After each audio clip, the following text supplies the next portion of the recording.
You think you're a thing, a person, an identity. You think you're separate from the world around you, that you were born into it, and now you're here, walking around in it. But Alan Watts would tell you, that's the first illusion, and until you wake up from it, everything else you try to fix is just noise.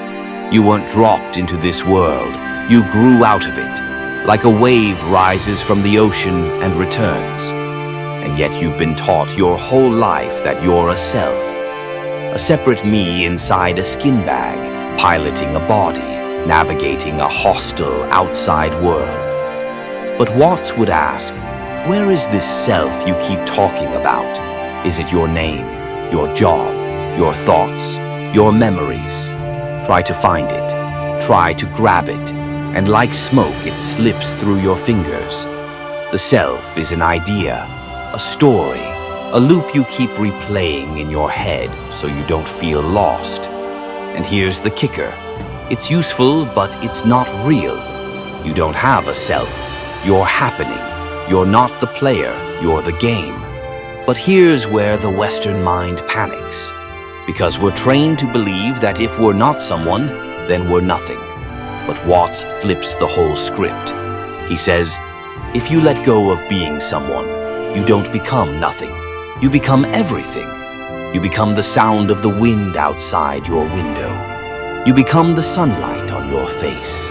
You become the stranger walking past you and the breath you didn't notice you were taking. And that's not poetry. That's reality. Because the self, the I, is just the latest character in an ongoing play. And when you stop clinging to it, the fear dissolves. The pressure lifts, and life starts living itself through you. But make no mistake, this isn't about giving up. This is about waking up. Watts didn't preach detachment like the West imagines it. He wasn't saying, don't care. He was saying, stop pretending. Because pretending to be separate is the root of your suffering. The anxiety, the isolation, the imposter syndrome, the endless self-improvement trap. All of it comes from one place, the belief that you are not already the universe in motion. And that belief is the lie. You don't have to become worthy. You were always it. But the ego, the little voice in your head that wants control, hates this. It thrives on being in charge. It wants to measure you, rank you, perfect you, protect you. It wants you to believe that you are broken, because then it gets to be the hero. But Alan Watts would laugh kindly and say, you're not broken. You're playing hide and seek with yourself. And it's time to come out. It's time to stop chasing an imaginary self and start dancing with the real one, the one that isn't separate from anything. But don't confuse this with passivity. Letting go doesn't mean giving up. It means participation. It means showing up fully without the armor. Because when you stop trying to control the flow of the river, you become the river. And in that flow, something incredible happens. You don't lose control. You lose the illusion that you ever had it. Now you're breathing differently, aren't you? Now something inside you is saying, but if I'm not the self, who am I? And Watts would smile and say, exactly. That's the question. Not to answer, but to sit in, to feel, to explore. Because what you truly are isn't an answer. It's a process. It's the dance between silence and sound, between awareness and form, between the observer and the observed, until the two blur into one. You think you're watching this screen right now, but what if the screen is watching you?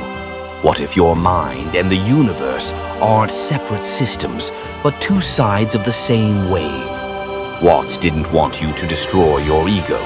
He wanted you to see it clearly for what it is, a helpful fiction, a user interface, a tool, not the truth. Because the truth is bigger. The truth is that life is not something that happens to you. It's something that happens as you. And when that sinks in, when you stop trying to grip reality, you fall into something deeper than belief. You fall into being, not as a person, not as a role, but as awareness itself. And that's where the fear melts. That's where the chase ends. That's where life begins again. But be warned, this awakening isn't comfortable. It's not a bliss bomb. It's raw. It's disorienting. It strips away the narratives that made you feel safe, because suddenly there's no center, no goal, no separate self to protect. Just the vast, alive now. And it's terrifying until it's free. Because for the first time, you're not pretending. You're not performing. You're not trying to be real. You just are. That's the freedom Watts spoke of. Not escape, not numbness, not high-minded detachment, but presence. Right here, right now. Without the story will return. The ego will whisper, the self will reboot. But now you'll see it, and now you'll know the dream from the dreamer. And that knowing changes everything. Not because you become someone else, but because you finally stop needing to. You drop the mask. And the moment you do, you realize something wild. There was never anyone behind it. There was only this, whatever this is. And somehow, that's enough. And when you stop chasing the one behind the mask, you start noticing everything else. The way the leaves move, without effort. The sound of cars in the distance, not as noise, but as part of the great unfolding. The way a child laughs, and the laugh isn't theirs. It's just laughter happening. And you? You're no longer trying to be something. You're simply being. This is the paradox Alan Watts loved. You find yourself when you stop trying to. Because what you are is not a thing, not an object, not even a soul, not in the way we like to imagine. You are the process of life being aware of itself, the eye looking at itself through infinite mirrors. But don't try to hold on to that idea, because the moment you grab it, it slips. This isn't about having a new belief. It's about letting go of all beliefs. The self, Watts says, is like a flame. You can see it, you can feel it, but you can't hold it. Try to capture it and it disappears. So stop grasping, start observing. You don't need to define yourself. You need to experience yourself. And when you do, you'll realize you've never been alone, not truly, because there never was a separate you to begin with. The world you see isn't out there. It's you, shaped into form. You and the cosmos are not in relationship. You are the same event looking from different angles. That tree outside your window, it's not an object next to you. It's part of the same system that created your eyes to see it. It's not you and the world. It's the world, worlding as you. But the modern mind resists this. Because if there's no solid me, then who's in charge? Who's responsible? Who's steering the ship? Watts doesn't say there's no responsibility. He says responsibility becomes real when it's no longer tied to ego. You're not acting from fear. You're not performing for approval. You're moving with the current, not against it. It's the difference between dancing and trying to win at dancing. You've been trained to win at life, to beat others, to prove yourself, to become someone worth being. But what if you already are? What if the only reason you suffer is because you forgot you were never separate?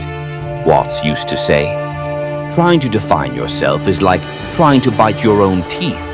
It's nonsense. You are what's looking, not what you're looking for. And when that hits you not as an idea but as a lived moment, everything gets lighter. Decisions become play. Fear becomes curiosity. And you stop waiting for life to begin. Because you see, it already has. You weren't born into life. You are life, temporarily playing the role of a human named you. And roles are beautiful. But the moment you confuse the role for the reality, suffering begins. This is what we do every day. We think our name is who we are. We think our job is our worth. We think our thoughts are our truth. but names change, jobs come and go, thoughts pass like clouds. So who are you without those things? Who are you without the story? Watts would pause and let the silence do the talking. Because silence is not the absence of sound, it's the presence of space. And in that space, you can hear something deeper, a stillness that doesn't explain but reveals. And it's terrifying at first, because the mind wants ground. It wants something to hold, some fixed truth, some label, some final answer. But Watts would say the more you try to pin it down, the further you get from it. Reality is not a destination, it's a dance, and you're already in it. Right now, as you breathe, as you listen, as your thoughts come and go, you are the dance happening. Not observing it, not analyzing it, but being it. And in that being, the chase ends. The anxiety of becoming fades. The fear of missing out dissolves. Because how can you miss out on what you are? Watts often said that death is not the opposite of life. It's the opposite of birth. Life has no opposite. Because it's not something, it's everything. You weren't born, you appeared. And you don't die, you disappear. Like a wave rises from the sea and returns to it. It's not the end of something. It's the end of the illusion that there was ever a separate thing. So you stop clinging. Not because you're detached, but because you're whole. There's nothing left to hold on to when you know you're already held. And at the heart of Alan Watts' philosophy, not nihilism, not indifference, but radical belonging. You belong not because you earned it, but because you are it. This world is not happening to you. It's happening as you, and the ego will fight this. It will panic. It will scream. But I have goals. I have plans. I need to fix myself. But fixing yourself assumes you're broken. And Watts would say, you're not broken. You're becoming. And there's nothing more sacred than that. What would it feel like to trust that? To wake up tomorrow without needing to prove you exist. To breathe without a scoreboard. To love without a script. This isn't theory. This is practice. And every moment is an invitation.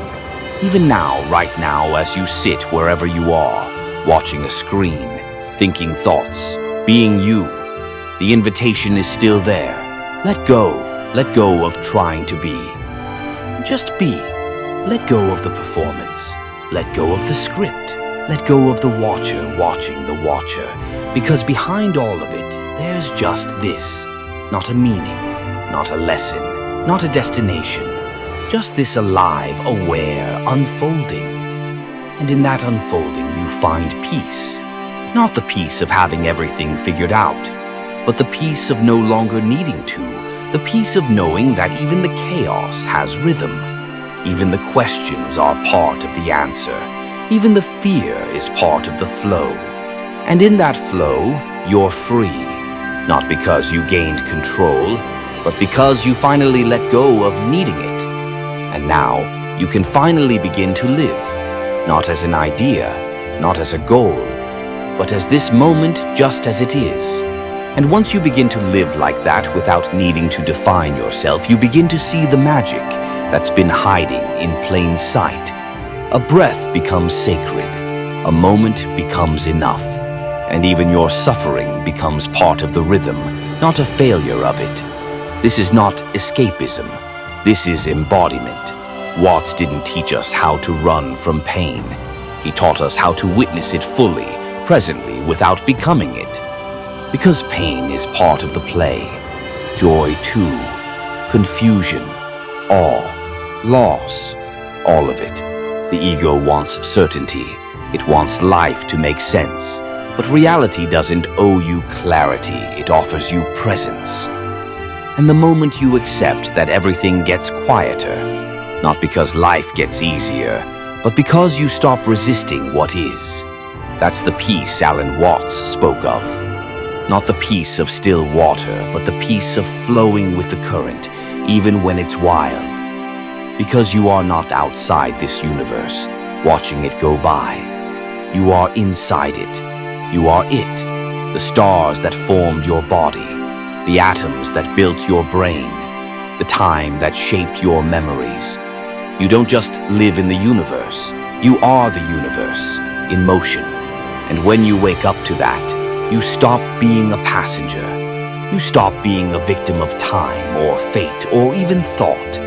You become the awareness that moves behind it all, not trying to control, but simply watching, simply being, simply dancing.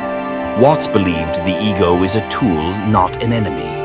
But the problem begins when the tool thinks it's the builder, when your name becomes your cage, when your identity becomes your prison, when the story you tell yourself becomes louder than the life you're actually living.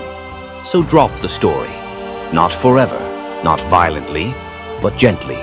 Drop it the way you let go of a feather and watch it float, knowing it was never you. You were never the story. You were the silence beneath it. And that silence is alive. It hears, it sees. It knows not through logic, not through argument, but through presence. You don't need more opinions. You don't need more self-help. You don't need to become more than what you are. You need to remember. Remember that you were never separate. Remember that you were never alone. Remember that the self was just a chapter in a much bigger book. And when you do, something strange happens. You still go to work. You still brush your teeth. You still get stuck in traffic. But now it's different. You're not lost in the moment. You are the moment. You're not fighting life, you're flowing through it. You're not wearing a mask, you're breathing without one. And maybe you laugh more, or cry more, or say less, but you'll know in your bones that something real shifted, because you're no longer pretending to be someone. You're simply here, now.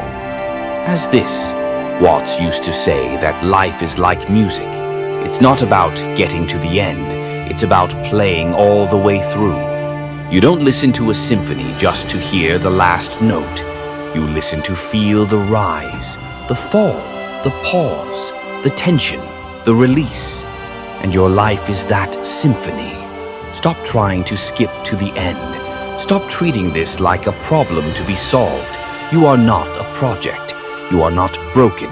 You are the song already in progress. So play, laugh, fail, try, let go. Begin again. But whatever you do, don't fall asleep again. Don't forget what you are. Because the moment you do, the ego will sneak back in. It'll whisper that was nice, but now get back to fixing yourself, and you'll start chasing again. More money, more worth, more purpose, more validation. But Watts would tap you on the shoulder and say, "You already have it. You already are it. There's nowhere else to go. This moment is not the path, it's the destination. This breath is not a pause, it's the point. So stop running, stop waiting, stop analyzing, and just arrive. Because once you do, once you truly arrive in your own life, you'll realize the question, who am I, was never meant to be answered. It was meant to be lived. And if you're quiet enough, if you're present enough, if you stop long enough to really feel, you might just hear it. That soft hum beneath all things, that stillness that doesn't need proof, that life which has been living you the whole time. It doesn't shout, it doesn't rush, it doesn't beg to be believed. It just is. And in that isness, you are finally home.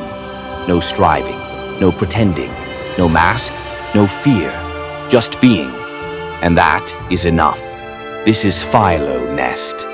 If you felt this, truly felt it, then you're not alone. You're one of us. Subscribe, not for the algorithm, not for the ego, but because you're ready to think deeper, feel deeper, and live from the inside out. PhiloNest isn't a channel. It's a return, and we're just getting started.